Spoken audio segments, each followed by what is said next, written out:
নীলফামারীতে কম খরচে বেশি আয়ের আশায় পতিত জমিতে আদা চাষ শুরু করেছেন চাষিরা। এতে জেলার সব উপজেলায় কম বেশি বস্তায় আদা চাষের আগ্রহ বাড়ছে। জেলায় প্রায় ৩ লক্ষাধিক বস্তায় আদা চাষ হচ্ছে। এতে দিন দিন বেড়েই চলেছে বস্তায় আদা চাষ। এবার পরীক্ষামূলকভাবে 200 বস্তা আদা লাগাইছি। দেখি যদি এর ফলন ভালো হচ্ছে, আমাদের আশাবাদী আমরা, তাহলে এর পরিধি আরো আগামীতে বাড়াই দিব। আমাদের আদার পরিধি বাড়াই দেওয়ার করবো, বস্তা আরো বেশি করবো, কারণ বস্তাতে ফলন ভালো হয় আমরা দেখতে পাচ্ছি। এই জন্য এবার পরীক্ষামূলকভাবে 200 বস্তা আদা লাগাইছি।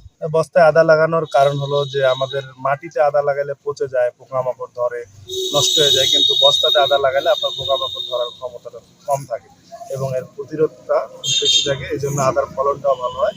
এই কারণে আমরা বস্তায় আদা লাগাচ্ছি। জেলা কৃষি সম্প্রসারণ অধিদপ্তর সূত্রে জানা গেছে, জেলার কৃষকদের মাঝে বাড়তি আয়ের যোগানে বাণিজ্যিকভাবে বাড়ছে বস্তায় আদা চাষ। বস্তায় আদা চাষের খরচ অনেক কম।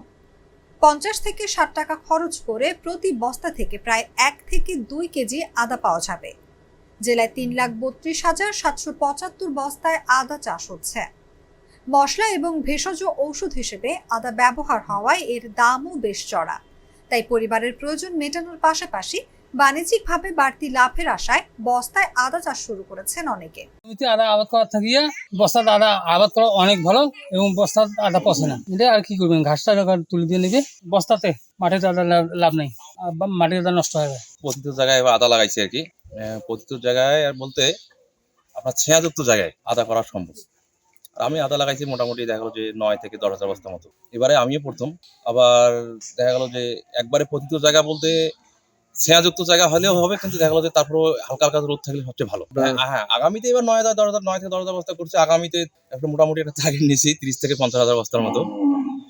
দেখি আল্লাহ পাক কি করে আর কি। আচ্ছা, কৃষকদের বলতে কি সবাই দেখা গেলো যে 2, 4, 5, 10, 20, 50, 100 বস্তা করে নিজ নিজ বাসায় লাগাইতে পারবে, যে কোনো জায়গায় লাগাইতে পারবে। আর আদা তো একটা আসলে লাভজনক। আদা A to Z জায়গায় লাগা যাবে।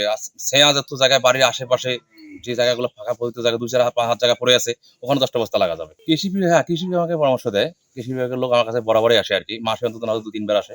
আদা চাষ বেশি হলে আমদানি করা আদার চাহিদা অনেকটাই কমে আসবে বলে দাবি সচেতন মহলের। জেলার বিভিন্ন উপজেলায় খোঁজ নিয়ে জানা যায়, এবছর জেলায় 3,32,775 বস্তায় আদা চাষ করা হয়েছে। এর মধ্যে নীলফামারী সদর উপজেলায় 1,05,000, ডোমারে 65,000, ডিমলায় 60,000, কিশোরগঞ্জে 58,400, জলঢাকায় 26,000 ও সৈয়দপুর উপজেলায় 18,150 বস্তায় আদা চাষ করা হয়েছে।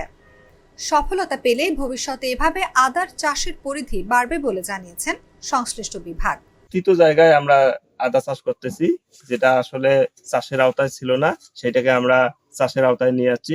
বিশেষ করে এই যে বাড়ির আনাচে কানাচে পতিত যে জায়গাগুলো, এখানেই আমরা বস্তায় আদা চাষ করতেছি এবং এটা কিন্তু দিন দিন জনপ্রিয়তা পাচ্ছে এবং এটার ফলনও অনেক বেশি। আশা করা যায় যে আগামীতে আরো এটা দিন দিন বাড়বেই। কৃষি বিভাগ থেকে আমরা এটা পরামর্শ দিচ্ছি, শুরু থেকে আমরা পরামর্শ দিয়েই যাচ্ছি। কম খরচে আদার চাষের আগ্রহ ও পরিবারের খাদ্য চাহিদা মিটিয়ে বিপণন বাড়াতে সংশ্লিষ্ট কৃষি অফিস পরামর্শ দিয়ে আসছে। বসতবাড়ি ও অন্য ফসলের সঙ্গে সাথী ফসল হিসেবে বেশ জনপ্রিয় হয়ে উঠেছে বস্তায় আদা চাষ। কম খরচে উৎপাদন হওয়ায় খাদ্যের চাহিদা পূরণ করে বিপণন করা সম্ভব বলে আশা করছি।